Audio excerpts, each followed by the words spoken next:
तलाकशुदा पति पत्नी फिर से मिले 5 साल बाद। राहुल ट्रेन की जनरल बोगी में एक सीट पर सोया हुआ था। जैसे ही गाड़ी चली, अचानक उसकी नज़र अपनी तलाकशुदा पत्नी सीमा पर पड़ी। उसे पता भी नहीं चला कि कब वह उसके सामने वाली सीट पर आकर बैठ गई थी। 5 साल बाद वह उसे देख रहा था। वह बहुत ज़्यादा बदल चुकी थी, बहुत कमज़ोर हो चुकी थी। उसने एक पुरानी साड़ी पहन रखी थी। वह पहले कभी ऐसी साड़ी नहीं पहनती थी। राहुल ने देखा, ना उसके माथे पर बिंदी थी, ना गले में मंगलसूत्र था।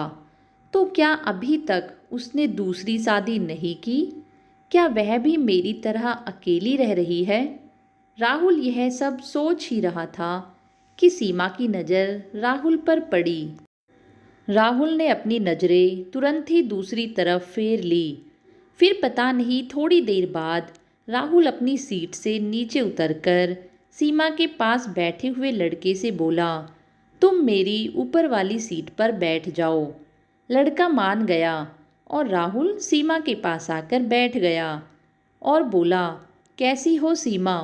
अब सीमा ने अपनी नज़रें बाहर खिड़की की तरफ फेर ली और बोली, मैं ठीक हूँ, आप कैसे हो? राहुल बोला, मैं भी ठीक हूँ, आज कानपुर जा रहा था। त्योहारों का मौसम है, इसलिए रिजर्वेशन सीट नहीं मिली और मुझे जनरल बोगी में ही आना पड़ा। राहुल ने पूछा, सीमा तुम कहाँ जा रही हो? मैं भी कानपुर ही जा रही हूँ। माँ वहीं पर है, बड़े भैया के पास, क्योंकि वह बीमार है। उन्हीं को देखने के लिए जा रही हूँ। काफ़ी देर तक दोनों चुप रहे। कुछ देर बाद राहुल बोला, सीमा एक बात पूछूं? सीमा ने आंखों के इशारे से ही कहा, पूछो। तुमने अभी तक शादी क्यों नहीं की? सीमा चुप रही। राहुल ने दोबारा नहीं पूछा तो सीमा बोली, क्या तुमने की है शादी? राहुल ने गर्दन हिला दी। फिर दोनों चुप हो गए, मानो जैसे एक दूसरे को परख रहे हो। फिर एक कुल्फी बेचने वाला वहाँ पर आ गया। राहुल ने पूछा, खाओगी क्या कुल्फी? सीमा ने सर हिला दिया। राहुल ने फिर रिक्वेस्ट की, खा लो यार, मुझे पता है तुम्हारी कमजोरी कुल्फी है जिसे तुम बहुत पसंद करती हो। अब सीमा मंद मंद मुस्कुराते हुए अपने आंसुओं को छिपाने की कोशिश कर रही थी।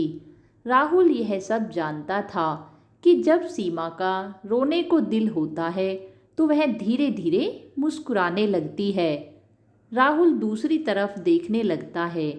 तभी सीमा धीरे से अपने आंसुओं को पोंछ लेती है और सहज होकर बोलती है, ठीक है खा लूँगी, परंतु एक शर्त पर, कुल्फ़ी के पैसे मैं दूंगी। राहुल कुछ नहीं बोला। तभी सीमा ने 2 कुल्फ़ी ले ली और एक राहुल को दे दी। अब वह राहुल से बोली, मैं भी अब कमाने लगी हूँ। एक स्कूल में प्राइवेट टीचर की ड्यूटी करती हूँ। वहाँ पर मुझे 10,000 रुपये मिलते हैं। राहुल बोला, तलाक के समय मैं तुम्हें कोर्ट के आदेश अनुसार 30 लाख रुपए दे तो रहा था, तुमने लिए क्यों नहीं? अपना स्कूल खोल सकती थी, जबकि तुम तो बहुत स्वाभिमानी हो ना। परंतु सीमा, बिना पैसे के आजकल कुछ नहीं होता। सीमा हंसकर बोली, यदि पैसे ले लेती तो अपने ज़मीर को क्या जवाब देती कि जिसे मैं छोड़कर आई हूँ उसी के सहारे अभी तक पल रही हूँ। राहुल बोला, सीमा तुम कितनी अच्छी हो, मासूम हो। इस बात का एहसास मुझे तलाक लेने के बाद हुआ। सीमा, मैं बिल्कुल बदल गया हूँ। मैंने पीना भी छोड़ दिया है और अब मैं गुस्सा भी बिल्कुल नहीं करता। अब मैं किसी को नीचा दिखाने की कोशिश नहीं करता, जो तुम्हें बहुत बुरा लगता था। मैंने सारी बुरी आदतें छोड़ दी है और अब मैं एक अच्छा इंसान बन गया हूँ। सीमा उदास होकर बोली, अब क्या फ़ायदा? जब मैंने कहा था तब तो तुमने मेरी एक नहीं सुनी। तुम्हारी वजह से मैं हमेशा टेंशन में रहती थी, जिससे मेरा 2 बार गर्भपात भी हुआ था, वरना मेरे भी आज 2 बच्चे होते। मैं भी उनके साथ खुशहाल जिंदगी जी रही होती, परंतु तुमने सब कुछ खत्म कर दिया। और सीमा जोर जोर से रोने लगी। बच्चों की बात पता चलते ही राहुल की आंखों में आंसू आ गए, परंतु वह अंदर ही अंदर अपने आंसुओं को पी गया। सीमा से बोला, मैं बहुत बुरा आदमी हूँ, तुम्हारे साथ बहुत बुरा किया है मैंने। कभी रिश्तों की कदर नहीं की, जिसकी सज़ा मैं अभी तक भुगत रहा हूँ। सीमा, मैं बहुत अकेला हो गया हूँ, अब तो माँ भी नहीं रही। माँ के न होने की बात सुनते ही सीमा बोली, माँ को तो मैं भली चंगी छोड़कर आई थी, उन्हें क्या हो गया। राहुल भावुकतावश बोला, सीमा, माँ तुम्हें रोज याद करती थी और कहती थी कि मेरी बहू को ले आओ, परंतु मैं उन्हें कैसे समझाता कि तलाक होने के बाद बहुएं वापस घर नहीं आती। यह कहकर वह चुप हो गया। अब कानपुर भी आ गया था, स्टेशन आने वाला था। राहुल बोला, सीमा, अब वापस कब जाओगी। वह बोली, आज रात यहीं पर रुकूंगी, कल सुबह वापस जाना है। अब सीमा खड़ी हो गई और राहुल भी खड़ा हो गया। वह बोला, सुबह कितने बजे वाली ट्रेन से जाओगी सीमा। वह बोली, हम गरीब लोग हैं, जनरल बोगी में ही सफ़र करते हैं, क्योंकि रिजर्वेशन नहीं करा पाते। जो गाड़ी टाइम पर मिल जाती है उसी में टिकट लेकर चढ़ जाते हैं। इतना कहकर वह ट्रेन से नीचे उतर गई।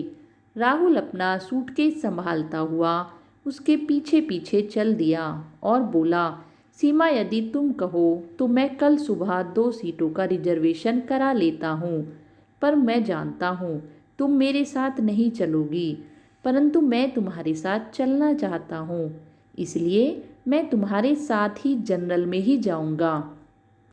बताओ तुम कितने बजे यहाँ मिलोगी। सीमा ऑटो में बैठते बैठते हुए बोली, मैं यहाँ 9 बजे आ जाऊँगी। और फिर ऑटो दूर निकल गया। देखते देखते सीमा उसकी आंखों से ओझल हो गई। राहुल की आंखों में आंसू बहने लगे। राहुल 2 दिन के लिए कानपुर आया था, परंतु सीमा का साथ पाने के लिए उसने अपना शेड्यूल बदल लिया था। दूसरे ही दिन वह 9 की जगह 8 बजे ही स्टेशन पर आ गया और सीमा का इंतजार करने लगा, परंतु सीमा 9 बजे की जगह 10 बजे स्टेशन पर पहुंचती है। वह राहुल को देखकर कहती है, तुम अभी तक नहीं गए, मैंने सोचा था तुम चले गए होंगे। सीमा बहुत खुश थी। वह बोली, अब मम्मी ठीक है। बिल्कुल, राहुल ने कहा, सीमा, मैं तुम्हारा भी टिकट ले आया हूँ, अब 30 रुपए के लिए कुछ मत बोलना। सीमा बोली, अभी ट्रेन आने में आधा घंटा है, चलो तब तक कुल्फ़ी खाते हैं, पैसे मैं दे दूँगी, हिसाब बराबर हो जाएगा। और वह मुस्कुराने लगी। जब भी सीमा हंसती तो राहुल की नज़र उसके चेहरे पर ही रहती थी। अब दोनों ने कुल्फ़ी खाई, इतने में ही ट्रेन आ गई। दोनों ट्रेन में चढ़ गए और एक नया सफ़र स्टार्ट हो गया, परंतु इस सफ़र में कुछ खास था, क्योंकि राहुल सीमा से कुछ कहने के लिए बेचैन हो रहा था, परंतु उसे डर लग रहा था कहीं सीमा मना न कर दे। उसने नोटिस किया कि सीमा अपने भाई के घर से नई साड़ी पहनकर आई है। वह बहुत सुंदर लग रही है। खिड़की में से आते हुए हवा के झोंके उसके बालों को बार बार उड़ा रहे थे। सीमा को बार बार देखते हुए राहुल सिर्फ यही सोच रहा था कि यह औरत कभी मेरी जिंदगी में थी, पर मैं इसे संभाल कर नहीं रख पाया। तभी सीमा बोली, क्या हुआ, आप चुप क्यों हो? कुछ ना तो दोस्त बनकर ही कुछ बात कर लो। तभी राहुल बोला, नहीं, मुझे दोस्त नहीं बनना है तुम्हारा। सीमा को एकदम से झटका सा लगा। फिर किस लिए तुम मेरे साथ सफ़र कर रहे हो? सीमा, मुझे दोस्ती नहीं, तुम्हारा साथ चाहिए। सीमा, मुझे ज़िंदगी भर के लिए तू चाहिए। मैं तुम्हारे साथ जीना चाहता हूँ, तुम्हारे साथ हंसना चाहता हूँ, रोना चाहता हूँ, जिंदगी का हर पल जीना चाहता हूँ। सीमा उसका मुंह देखते ही रह गई। वह बोला, मैं गलत था जो तुम्हारी कदर नहीं कर पाया। मैं अपने गुनाहों की माफ़ी मांगना चाहता हूँ। राहुल दोनों हाथ जोड़कर सीमा के पैरों पर बैठ गया। सीमा, प्लीज़ मुझे माफ़ कर दो। मैं अब कभी भी तुम्हारे आंसू की वजह नहीं बनूंगा। तुम्हें बड़े प्यार से रखूंगा। इतना कहकर वह ज़ोर ज़ोर से रोने लगा। ट्रेन में सफ़र कर रहे सभी लोग यह देख रहे थे। राहुल के आंसू पूछते हुए सीमा ने अपनी साड़ी सर से थोड़ी पीछे की तरफ की। राहुल ने देखा सीमा ने आज अपनी मांग भर रखी थी। राहुल, मुझे पता था आज तुम यह सब जरूर करोगे, इसलिए मैं तुम्हारे साथ जाने के लिए पहले से ही तैयार होकर आई थी। मैं तुम्हारी सारी आदतों को जानती हूँ। तुम्हारे कहने से पहले मैं तुम्हारे दिल की बात समझ लेती हूँ। कल ही सोच लिया था कि अब मेरे अकेले चलने के दिन खत्म हो गए हैं।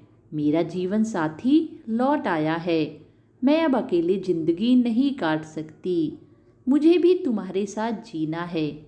और सीमा बहुत ज़ोर ज़ोर से रो रो कर यह सब कहने लगी। राहुल सीमा को संभालते हुए उसे चुप करता है। कुछ ही देर बाद सीमा का गांव आ जाता है। गाड़ी कुछ देर के लिए वहां रुकती है, परंतु सीमा को अब यहाँ नहीं उतरना था। उसे अपने ससुराल में जाना था। एक बार फिर से सीमा की जिंदगी का सफ़र शुरू हो गया था, जो बहुत ही सुहाना था। सीमा बहुत खुश थी। दोनों की खुशी का ठिकाना ही नहीं था।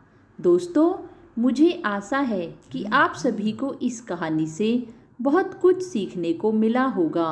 जिंदगी में हम अनजाने में ऐसी गलतियां कर देते हैं जिनका खामियाजा हमें जिंदगी भर भुगतना पड़ता है।